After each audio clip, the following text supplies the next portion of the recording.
Bismillahirrahmanirrahim. Assalamualaikum warahmatullahi wabarakatuh. Alhamdulillah, wassalatu wassalamu ala rasulillah wa ala alihi wa ashabihi wa man tabi'ahum bi ihsanin ila yaumiddin. Amma ba'du.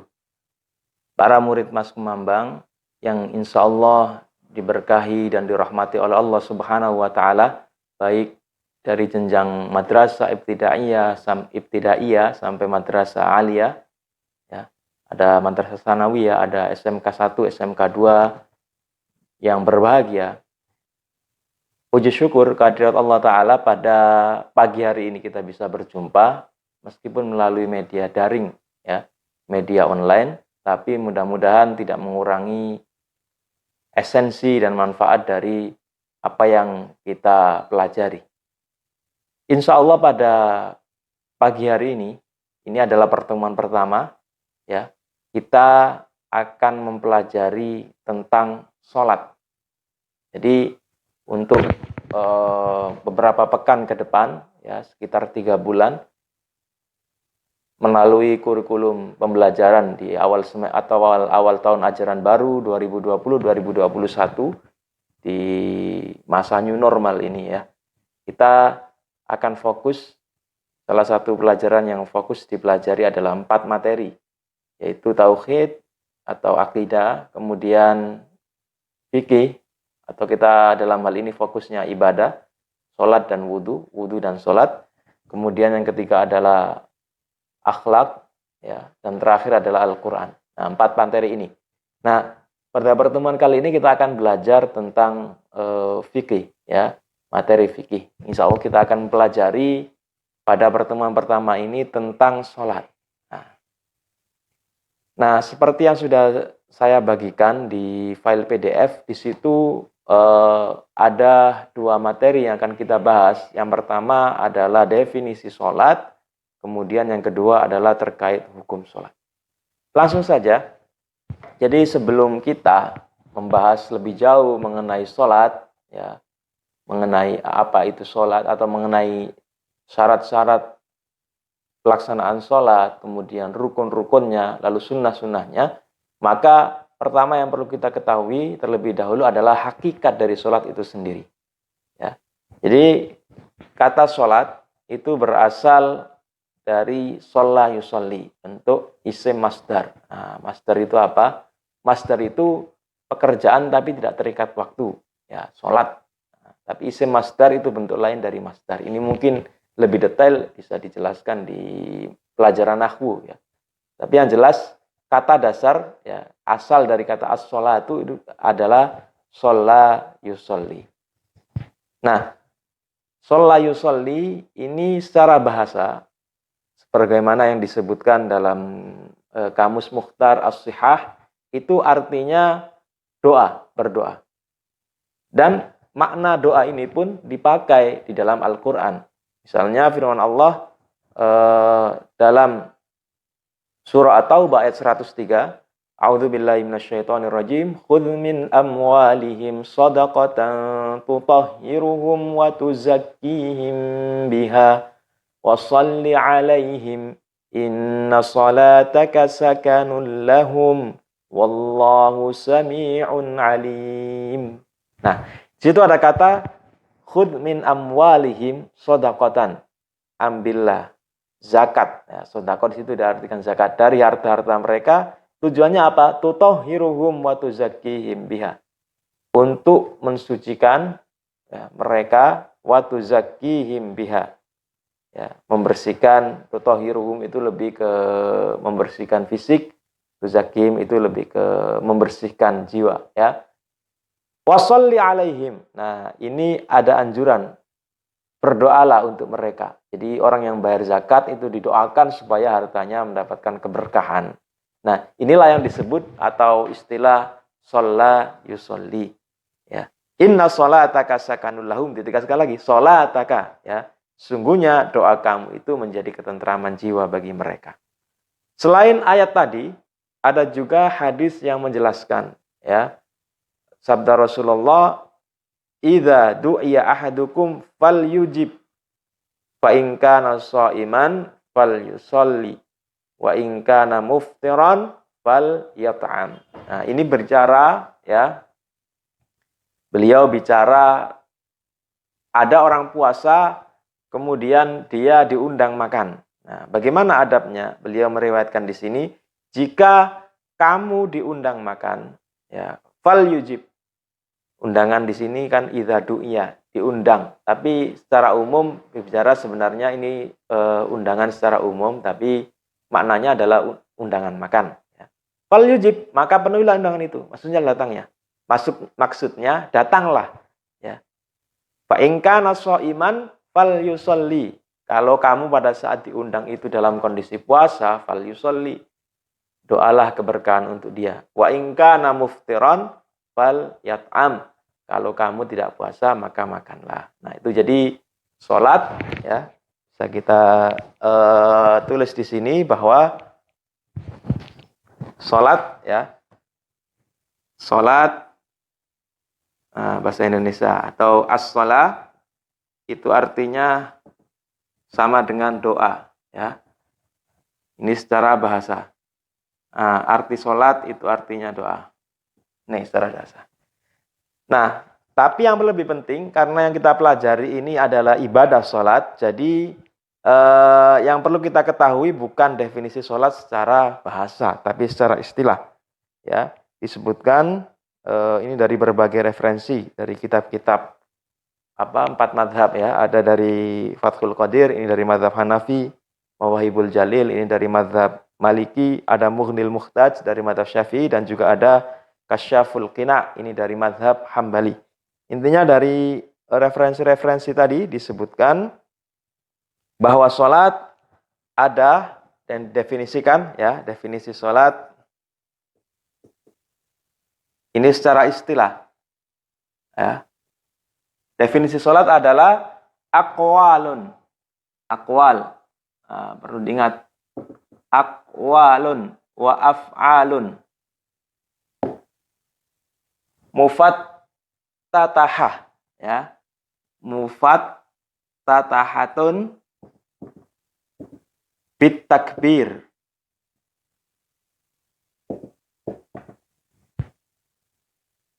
Wa muhtatamatun bit taslim. Wa muhtatamatun bit taslim.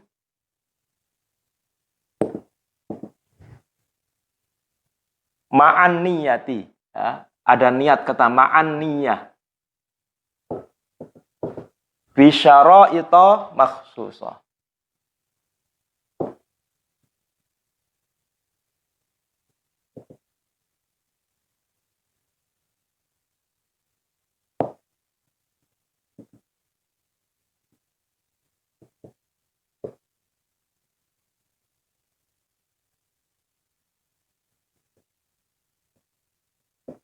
Ya, jadi pertama, lagi aqwalun wa af'alun. Mufattatahatun bit takbir wa muhtatamatun bit taslim ma'an niyah bisyara'ita makhsusah. Maksudnya apa? Di sini ada beberapa bagian yang perlu kita jelaskan. Salat itu pertama adalah aqwalun wa af'al. Ya. Aqwalun wa af'al. Ingat, yang perlu diperhatikan, ada 2 unsur pokok dalam salat. Pertama berupa ucapan, yang kedua berupa perbuatan. Ya, aqwal, ucapan. Ya. Kemudian af'al. Af'al ini perbuatan. Nah, artinya apa? Orang yang sholat itu ketika sholat dimulai dari takbiratul ihram ya. Bisa sebahu atau bisa di telinga. Misalnya Allahu Akbar. Itu tidak mingkem, tidak diam. Tetapi harus ngomong. Ngomong apa? Ya meskipun doanya sir atau lirih ya. Tapi harus diucapkan. Misalnya membaca doa iftitah. Bisa Allahu Akbar kabira, bisa Allahumma ba'id. Tapi harus ngomong. Jadi tidak boleh dalam hati, tidak boleh batin. Saya baca iftitah dalam hati, itu tidak bisa.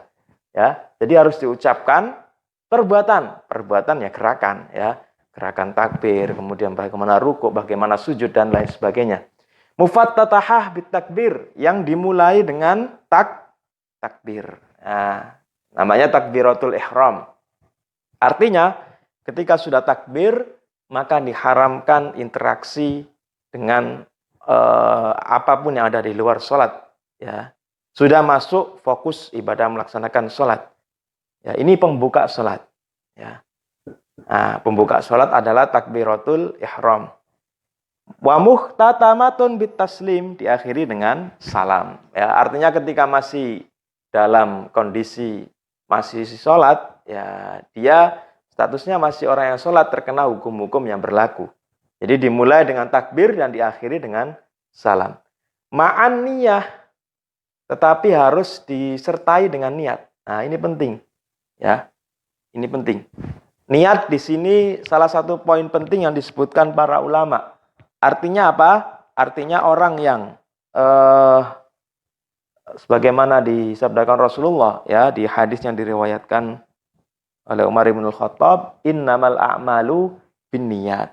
Amalan itu tergantung pada niatnya.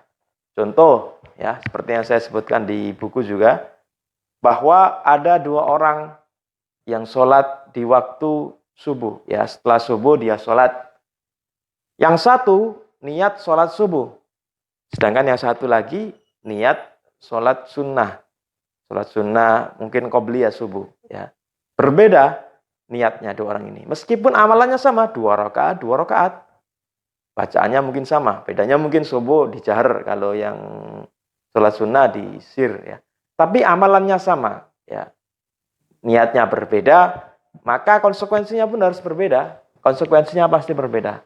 Konsekuensi itu akibatnya itu pasti berbeda. Orang yang sholat subuh itu ya dia sholatnya dicatat menggugurkan kewajiban sholat subuhnya. Sementara orang yang sholat sunnah tadi kewajiban sholat subuhnya belum gugur. Ya, jadi poin penting adalah niat. Dan terakhir bisyara'ita makhsusah. Ada syarat-syarat khusus, syarat-syarat tertentu dari pelaksanaan ibadah sholat. Nah itu nanti insya Allah dibahas di pertemuan berikutnya atau dibahas di tema tentang syarat sholat. Nah jadi saya rasa sudah jelas ya tentang definisi sholat ini. Pertama, sholat itu berupa perkataan dan perbuatan. Ya, perkataan dan perbuatan yang dibuka dengan takbir, ditutup dengan salam, disertai niat. Nah, niat ini penting. Ya, niat ini penting dengan syarat-syarat khusus. Ya, syarat kalau kita bicara syarat ya banyak. Ya, insya Allah kita bahas lebih detail di pembahasannya. Mulai dari syarat wajib, ada syarat sah. Ya, syarat wajib itu seperti muslim, baligh, berakal. Kemudian syarat sah itu misalnya sudah masuk waktunya. Kemudian pakaiannya harus suci. Ya, lalu bersih dari hadas kecil dan hadas besar, kemudian tempatnya harus suci dari najis, menghadap kiblat, dan syarat-syarat yang lain. Kalau dilanggar, maka menyebabkan sholatnya tidak sah meskipun sudah berniat. Nah, jadi itu para anak-anak sekalian, ya anak-anak sekalian, ini definisi sholat. Kemudian yang kedua yang kita bahas adalah hukum. Nah, hukum sholat. Kalau di kitab At-Tibyan fil Ahkam Al-Amaliyah karya Kiai Haji Najih Ahyad itu dibahas beberapa hukum sholat. Ya, tergantung jenis sholatnya. Ada yang fardu, ya seperti sholat 5 waktu. Ada yang fardu kifayah, ya seperti sholat jenazah. Ada juga sholat-sholat yang sifatnya sunnah. Nah, seperti sholat id, sholat sunnah rawatib, dan sholat-sholat sunnah yang lainnya. Bedanya ya kalau fardu itu wajib kita lakukan. Kalau sunnah itu tidak wajib. Tapi kalau ditinggalkan rugi karena kita tidak mendapatkan pahala. Nah, pada pertemuan kali ini kita fokusnya membahas tentang hukum sholat 5 waktu. Ya, sholat 5 waktu. Jadi sholat 5 waktu ini hukumnya termasuk sholat yang fardu ain. Ya, fardu ain itu artinya wajib bagi setiap orang yang memenuhi persyaratan. Nah, kita bahas tadi syara'id makhsusah. Ya. Bagi siapa? Orang yang memenuhi persyaratan itu, pertama, dia muslim. Nah, ini maaf ya, membahas sedikit tentang syarat supaya nyambung materinya. Muslim, baligh, akil. Nah, itu persyaratan pokok, ada 3 ini. Juga ada persyaratan tambahan, misalnya tidak dalam kondisi haid dan nifas. Ya, 4 ini. 4 persyaratan. Kalau yang terakhir ini khusus bagi perempuan ya, yang sudah balik tentunya. Nah, kalau sudah memenuhi 4 persyaratan ini, dia sudah wajib sholat selama statusnya muslim ya. Artinya kalau meninggalkan mendapatkan dosa.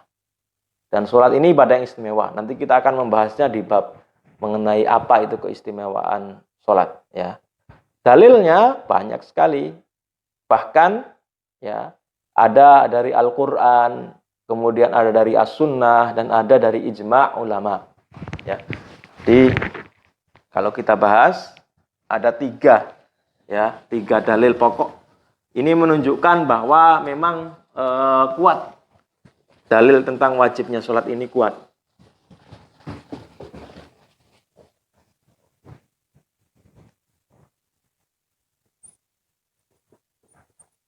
Dalil wajibnya sholat. Nah, yang pertama ada Al-Quran. Kemudian dalil kedua As-Sunnah. Dalil yang ketiga adalah ijma' ulama. Kita bahas satu persatu ya, dari 3 dalil tadi. Al-Quran banyak ayat yang membahasnya. Di sini hanya akan saya bahas 1 ayat saja. Misalnya Allah Ta'ala berfirman, wa aqimus sholata wa atuz zakah. Atau mungkin 2 ya, yang menunjukkan spesifik 5 waktu. Ini secara umum. Dirikanlah sholat, wa atuz zakah. Dan tunaikanlah zakat. Surah Al-Baqarah ayat 110. Kata aqimu, dirikanlah, ini merupakan fi'il amr kalau dalam ilmu nahwu ya. Perintah, kalimat perintah yang penting. Dirikanlah, dan perintah itu bermakna atau berfungsi wajib. Wa atuz zakah, bayarkanlah zakat. Nah, artinya sholat dalam hal ini wajib dilakukan karena ada kata aqimu tadi. Dan para ulama sepakat mendefinisikan sholat yang dimaksud di sini adalah sholat 5 waktu. Ada yang lebih spesifik lagi yang menjelaskan mengenai sholat 5 waktu. Kalau tadi kan hanya as-sholah, lafadznya secara umum ya. Meskipun para ulama sepakat yang dimaksud as-sholah di situ adalah sholat 5 waktu. Nah, bisa dicatat, atau di buku sudah ada sebenarnya. Surah Al-Baqarah ayat 110. Ada juga surah Hud ayat 114. Di sini Allah berfirman, wa aqimis salata tarafayin nahari wa zulafam minal lail.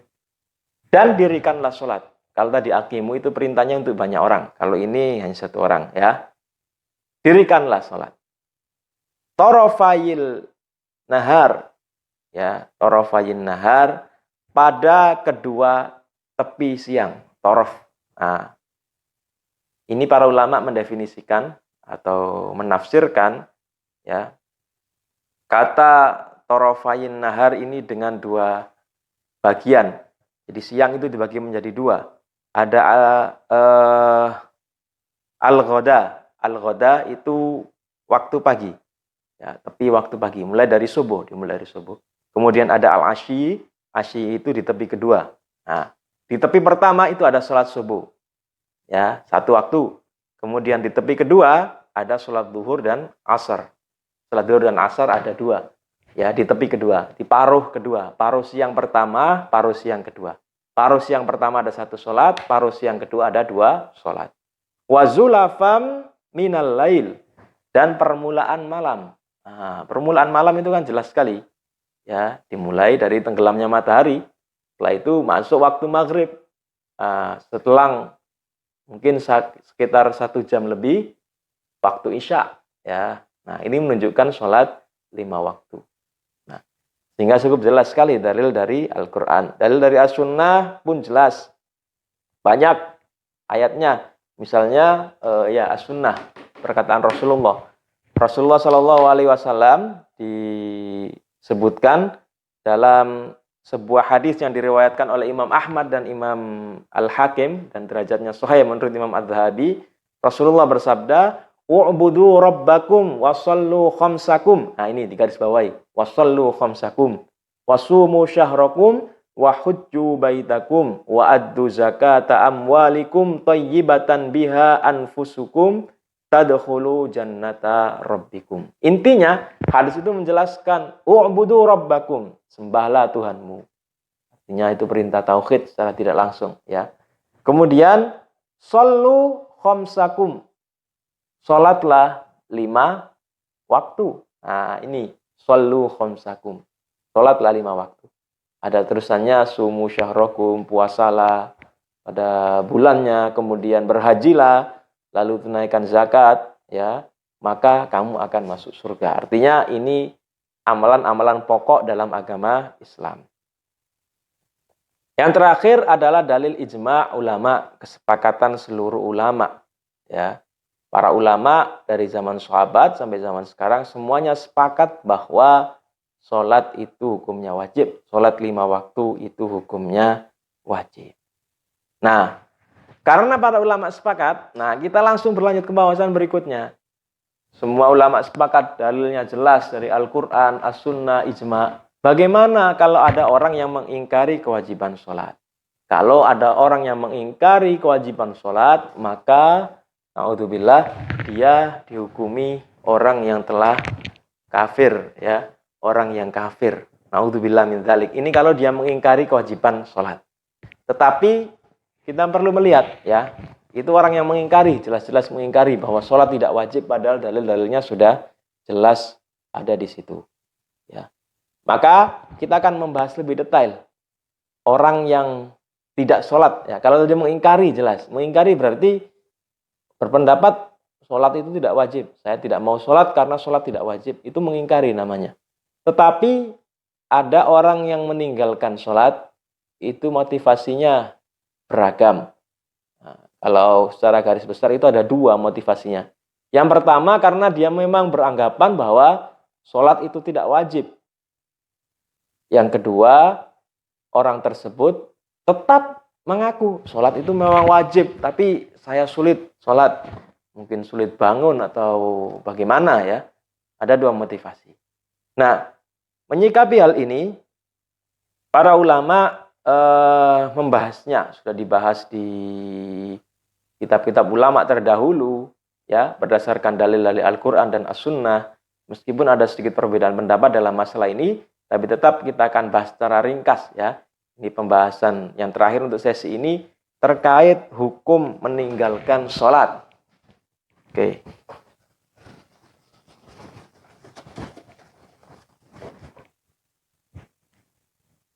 Hukum meninggalkan sholat. Ini dilihat dari motivasinya, ya. Ada yang motivasi itu ingkar kewajiban. Jadi dia tidak sholat karena menganggap sholat itu tidak wajib. Ada yang motivasinya itu karena malas atau tidak ingkar, ya. Ya kita gampangnya malas gitu saja. Dia tidak mau sholat karena malas. Kalau yang ingkar, semua ulama sepakat bahwa dia dihukumi sebagai orang yang keluar dari Islam, telah murtad.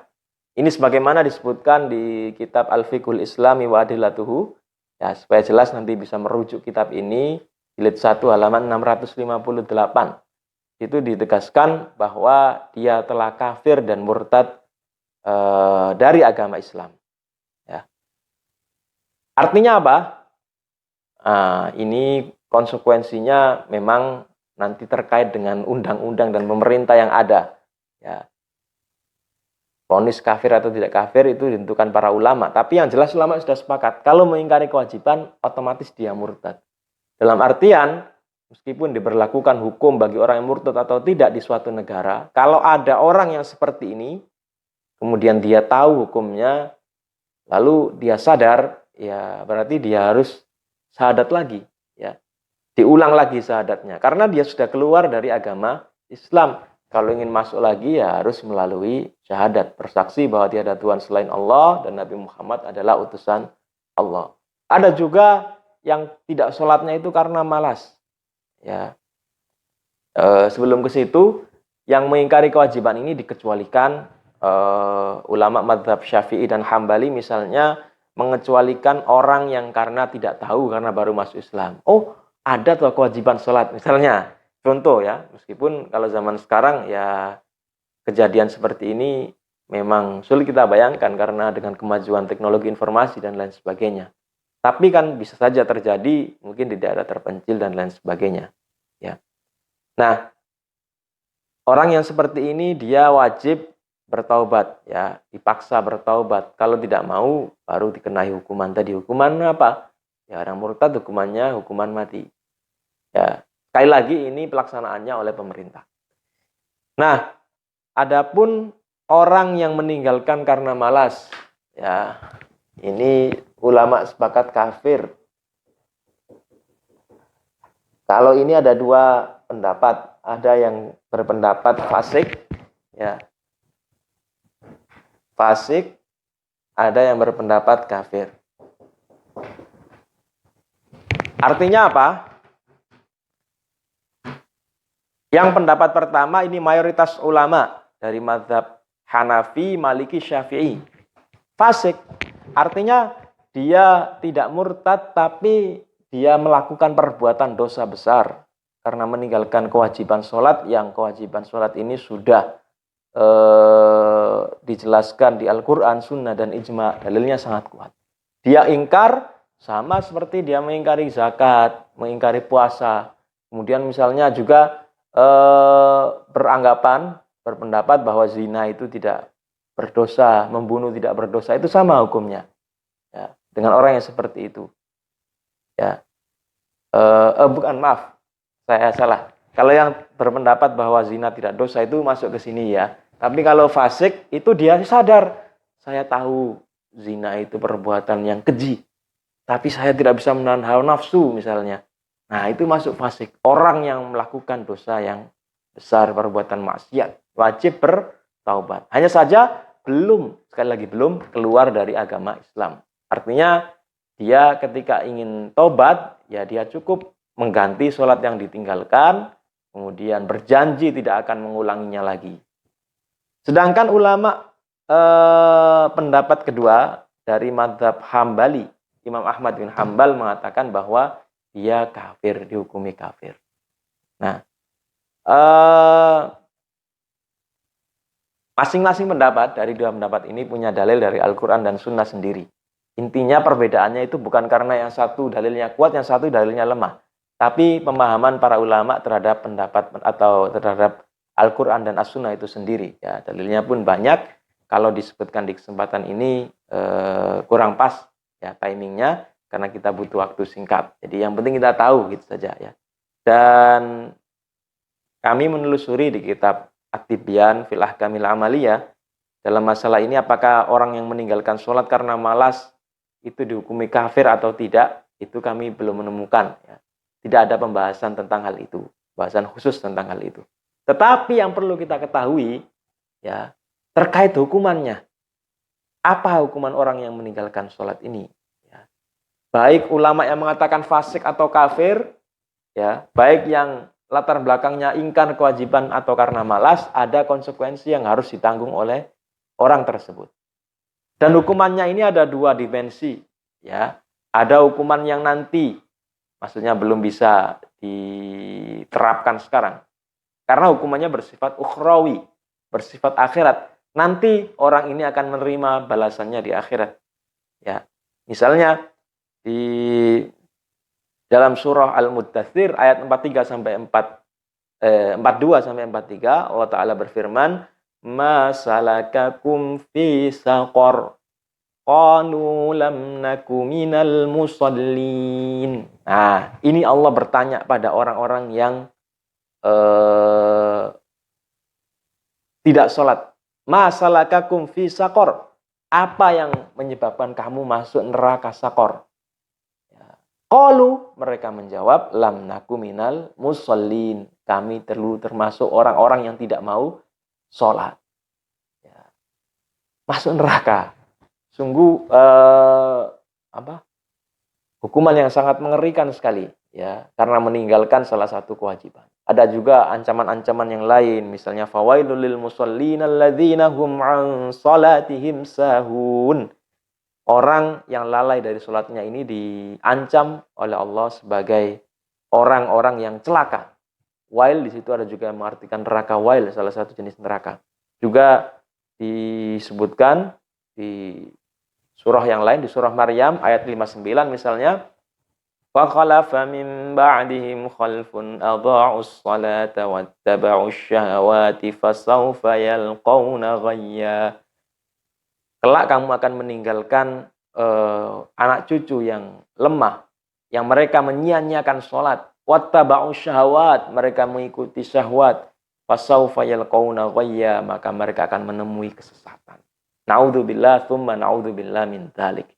Di anak-anak sekalian, ini balasan bagi orang yang meninggalkan sholat di akhirat. Sangat rugi dan sangat mengerikan sekali balasannya.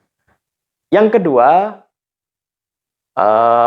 hukuman duniawi. Itu tadi hukuman ukhrawi, ada hukuman duniawi.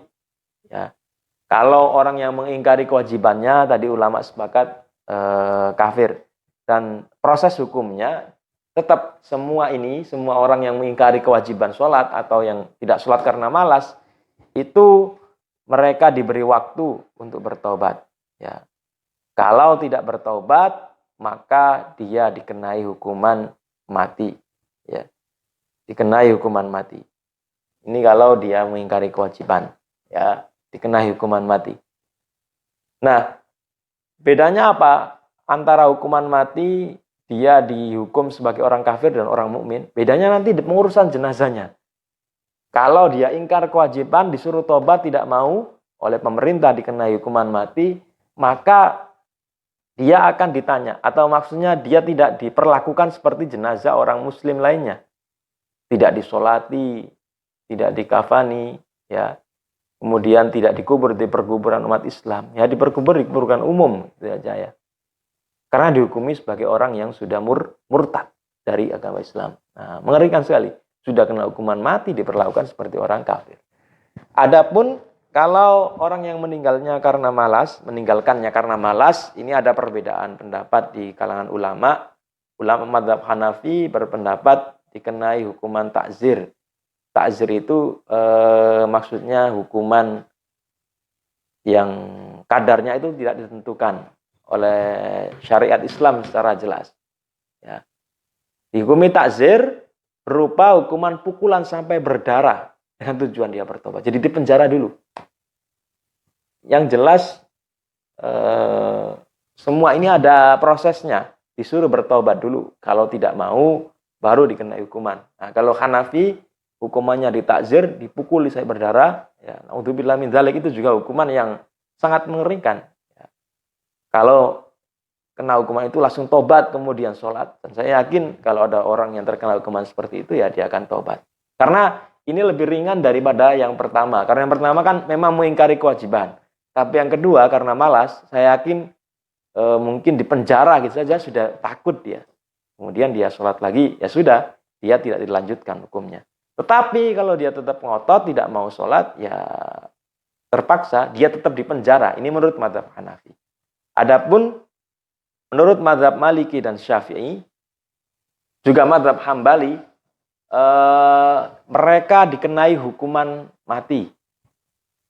Ya, jadi meskipun statusnya nanti akan berbeda dalam masalah status ini di pengurusan jenazah. Mereka dikenai hukuman mati, ya, disuruh bertobat dulu, tetap 3 hari. Tapi kalau tidak mau, ya, kalau latar belakangnya ini karena malas, ya, kalau mazhab Syafi'i dan Maliki berpendapat hukuman matinya ini dia dihukum mati sebagai seorang muslim. Kena hukuman had. Had itu artinya hukuman yang sudah ditentukan kadarnya dan dikiaskan, disamakan dengan orang yang murtad, ya, sehingga hukumannya mati. Hukuman hadnya itu berupa hukuman mati, hukuman yang sudah ditentukan. Kalau Hanafi tadi kan tidak ditentukan. Artinya menurut ijtihad hakimnya mau dihukum seperti apa. Kalau mazhab Hambali sama hukuman mati. Bedanya kalau hukuman matinya yang pertama itu dia diakui sebagai muslim, artinya tetap disolati, dikafani, dimandikan ya sebelumnya, kemudian dikubur di perkuburan umat Islam. Tetapi kalau mazhab Hambali, dia dihukumi sebagai orang yang kafir. Karena tadi pendapat mereka, entah itu tidak sholatnya karena malas atau karena ingkar kewajiban, dia dihukumi sebagai orang kafir. Anak-anak sekalian, begitulah pembahasan kita pada pagi hari ini. Saya rasa cukup jelas ya terkait hukum orang yang meninggalkan sholat. Jadi dilihat, kalau dia meninggalkannya karena ingkar kewajiban, na'udzubillah min dzalik, dia dihukumi sebagai orang yang kafir. Kalau malas, ini ada dua pendapat, ada yang menghukumi fasik dan kafir. Dan tidak ada yang baik ini, ya. Orang yang fasik pun itu tidak ada yang baik dan terkena hukuman, ya. Terkena hukuman, hukumannya pun sangat mengerikan. Mulai dari yang paling ringan, ditakzir, ya, dipukuli, itu kan hukuman yang sangat mengerikan sekali, disiksa lah istilahnya. Nah, tetapi yang perlu kita ketahui, ingat penerapan hukuman ini baru bisa dilakukan ketika oleh pihak yang berwenang, dalam hal ini pemerintah. Artinya, kalau belum ada atau tidak ada undang-undang ini, ya maka hukuman ini belum bisa diterapkan. Tetapi ingat, ada hukuman ukhrawi yang disebutkan tadi, masalakakum fi saqar qalu lam naku minal musallin. Orang yang tidak sholat dimasukkan ke neraka sakor. Sungguh mengerikan sekali, dan mudah-mudahan kita semua anak-anak yang ada di rumah tetap konsisten melaksanakan sholat 5 waktu, jangan sampai tertinggal, jangan sampai bolong-bolong, dan tetap sholat berjamaah. Demikian pembahasan pada pagi hari ini, mudah-mudahan bermanfaat. Saya akhiri, billahi taufiq wal hidayah. Wassalamualaikum warahmatullahi wabarakatuh.